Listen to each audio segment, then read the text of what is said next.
नमस्कार दोस्तों, स्वागत है आपका। मैं हूं विपिन कुमार और आज के इस वीडियो में हम डिस्कस करने वाले हैं कि कैसे एक पॉलिनोमियल को दूसरी पॉलिनोमियल से डिवाइड करके सॉल्व किया जा सकता है। ठीक है, तो चलिए शुरू करते हैं एक एग्जांपल से। लेट्स से कि मेरे पास एक चॉकलेट है और इस चॉकलेट को मुझे कुछ लोगों के बीच बांटना है। ठीक है, तो यहाँ पे मान लेते हैं कि ये चॉकलेट जो है इसमें टोटल 12 पीसेस हैं। ठीक है, इस तरह से।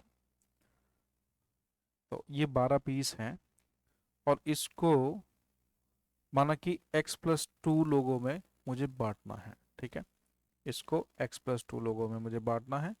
तो मैं क्या करूँगा, तो इसको मैं बांटना स्टार्ट करूँगा और तब तक मैं इसको बांटता रहूँगा जब तक कि ये सारी चॉकलेट ख़त्म नहीं हो जाएगी। ओके, और दूसरी भाषा में अगर इसको बोलें तो मैं इसको 12 में से x+2 को घटाता जाऊँगा और जितनी बार घटाऊँगा तब तक घटाता रहूंगा जब तक कि ये जीरो ना हो जाए या फिर बहुत ही छोटी मात्रा में मेरे पास बचे जिसे कि मैं बांट ना सकूं। ठीक है, तो इसमें ये जो 12 है ये इसमें क्या कहलाएगा, ये इसमें हो जाएगा डिविडेंड। ठीक है, डिविडेंड, डिविडेंड मतलब जिसको बांटना है। इसमें x+2 जो है ये क्या हो जाएगा, ये हो जाएगा डिवीजर। डिवीजर मतलब जिससे बांटना है। ठीक है, इसको मुझे बांटना है, इससे डिवाइड करना है x+2 से। और इसके बाद जो मेरा आंसर आएगा, आंसर मतलब कि कितने बांटने के बाद टोटल कितने पीसेस चॉकलेट के x+2 लोगों में बटे, है ना। मान लिया यहाँ पे कुछ आता है, यहाँ पे एक्सप्रेशन, तो मान लिया n आता है, तो ये n जो है ये मेरा कोसेंट हो जाएगा। ठीक है, और कोसेंट आने के बाद भी हो सकता है कि कुछ क्वांटिटी ऐसी बच जाए जो कि बहुत छोटी हो या बट ना पाए, तो उसको जो है उसको हम बोलेंगे रिमाइंडर। ओके, तो इस प्रकार से जो है ये हमारी प्रॉब्लम सॉल्व हो जाएगी। तो जैसे हमने इसको डिवाइड किया है वैसे ही कुछ हम पॉलिनोमियल में भी डिवाइड करते हैं। ठीक है, तो पॉलिनोमियल को दूसरी पॉलिनोमियल से डिवाइड करने के दो मेथड हैं। एक लॉन्ग डिवीजन मेथड है जो कि लॉन्ग मेथड कहलाएगा, और एक है शॉर्टकट मेथड जिसको हम सिंथेटिक डिवीजन मेथड बोलते हैं। तो वन बाय वन करके दोनों मेथड्स को चलिए डिस्कस करते हैं एक एग्जांपल की हेल्प से। तो हमारे पास एक एग्जांपल है कि मानो हमारे पास दो पॉलिनोमियल है। एक है पी ऑफ एक्स जिसकी वैल्यू है 2x³ minus 6x² plus 2x minus 8, और एक है क्यू एक्स जिसकी वैल्यू है x माइनस 2। और यहाँ पे मुझे पी एक्स को क्यू एक्स से डिवाइड करना है। ठीक है, तो अगर हम लॉन्ग डिवीजन मेथड करेंगे फॉलो, तो ये कैसे होगा लॉन्ग डिवीजन मेथड। तो लॉन्ग डिवीजन मेथड फॉलो करने के लिए इसको हम कन्वेंशनल तरीके से लिखेंगे। जैसे x-2 यहाँ पे लिख लिया और 2x³ minus 6x² plus 2x minus 8। ठीक है, अब इसमें हम देखेंगे कि जो डिवीजर है उसकी पहली टर्म और जो डिविडेंड है उसकी पहली टर्म। तो डिविडेंड की पहली टर्म, इसको स्टेप 1 मान लीजिए, को डिवीजर की पहली टर्म से डिवाइड करेंगे। ठीक है, तो डिवाइड करने के बाद क्या आता है, तो आता है 2x²। तो जो भी यहाँ पे आंसर आएगा वो हमारी यहाँ पे कोसेंट की पहली टर्म हो जाएगी। ठीक है, अब ये जो पहली टर्म आई है इसको फिर से पूरे डिवीजर में मल्टीप्लाई करेंगे। तो मल्टीप्लाई करेंगे तो पहले x में करेंगे तो 2x³ आएगा,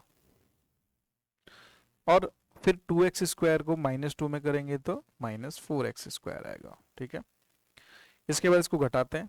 तो घटाने के टाइम हमें यहाँ पे ध्यान देना है कि जो नीचे टर्म लिखी हुई है उसके साइन को हम उल्टा कर देंगे, यानी कि 2x² प्लस में है तो इसको माइनस कर देंगे, और ये -4 प्लस में है, सॉरी -4 माइनस, ये जो 4x² है माइनस में, इसको हम प्लस कर देंगे। ठीक है, तो 2x में से 2x गया तो ये कैंसिल हो गया, फिर -6 और प्लस 4x को जोड़ेंगे तो ये माइनस का 2x² बचेगा। बाकी की जो टर्म है उसको एज इट इज यहाँ पे लिख लेंगे 2x माइनस 8। ठीक, अब जो हमने पहली स्टेप में किया था वही हमें रिपीट करना है बार बार बार। ठीक है, कैसे? अब इसकी भी पहली स्टेप देखेंगे, पहली टर्म देखेंगे। तो पहली टर्म क्या है यहाँ पे? माइनस का 2x²। और यहाँ पे इसकी पहली टर्म क्या है? x। तो यहाँ से इसको काटेंगे तो माइनस का 2x आएगा। तो ये जो -2x है ये इसकी सेकेंड टर्म हो जाएगी यहाँ पे। अब इस सेकेंड टर्म को फिर से x-2 यानी कि डिविजर से मल्टीप्लाई करेंगे। तो डिविजर से मल्टीप्लाई करेंगे तो क्या होगा? -2x इंटू एक्स -2x², इसको यहाँ पे लिखेंगे। फिर -2x की -2 से करेंगे तो यहाँ पे प्लस का 4x आएगा, इसको यहाँ पे लिख लेंगे। फिर से ये माइनस है तो इसको प्लस कर देंगे, ये प्लस है तो इसको माइनस कर देंगे, ये कैंसिल हो जाएगा और ये यहाँ पे -2x और ये -8 बचेगा। अब फिर से इसकी पहली टर्म देखेंगे तो -2x और -2x को x से डिवाइड करेंगे तो माइनस का 2। तो ये हमारी थर्ड टर्म हो जाएगी कोसेंट की, तो ये -2। अब -2 को फिर से 2x-2 से मल्टीप्लाई करो तो -2 इंटू एक्स मतलब -2x और -2 इंटू -2 मतलब का प्लस का 4। तो ये यहाँ पे प्लस हो जाएगा, ये माइनस हो जाएगा, ये कैंसिल, -8 और -4 -12।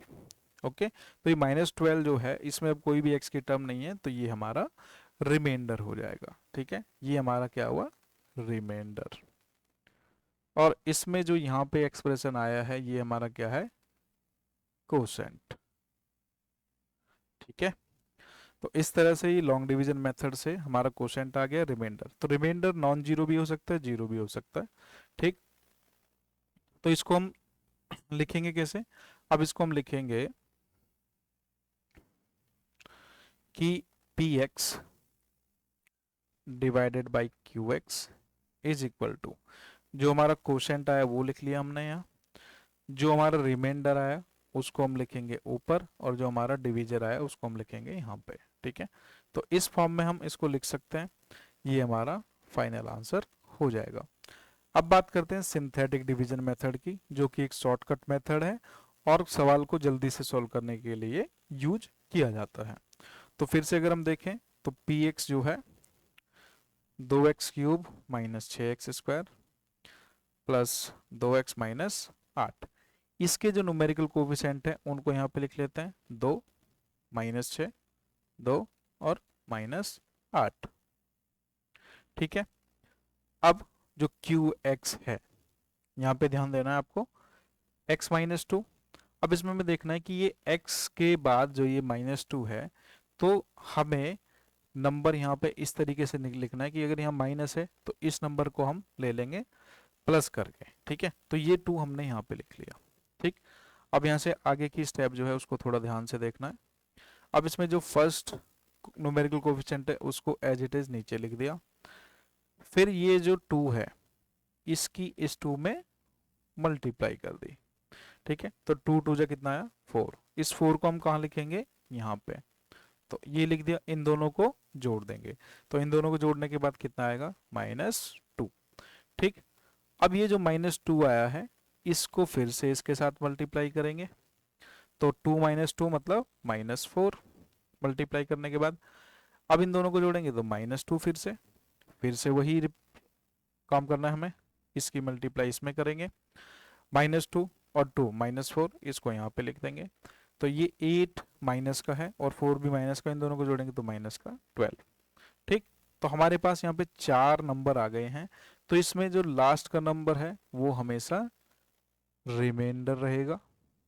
ठीक है, और जो बाकी के नंबर हैं वो हो जाएंगे numerical coefficient of the x terms. Okay, तो यहाँ पे हम ध्यान से देखेंगे कि इसकी पावर 3 है, इसकी पावर 1 है, तो 3 - 1 मतलब 2। तो यहाँ पे जो पावर आएगी इसके साथ 2x², फिर -2x, फिर -2। ठीक, तो ये हमारा जो एक्सप्रेशन आएगा ये हमारा कोशेंट का एक्सप्रेशन होगा और ये हमारा क्या है? ये हमारा रिमाइंडर का एक्सप्रेशन है। ठीक है, तो इस तरीके से हम इसको शॉर्टकट मेथड से भी सॉल्व कर सकते हैं और इस मेथड को हम बोलते हैं सिंथेटिक डिवीजन मेथड। ठीक है, उम्मीद है कि आपको ये वीडियो अच्छी लगी होगी। तो आपसे एक ही रिक्वेस्ट है कि इस वीडियो को ज़्यादा से ज़्यादा शेयर करें दोस्तों के साथ, और चैनल को सब्सक्राइब नहीं किया तो उसको सब्सक्राइब करें। Thank you very much.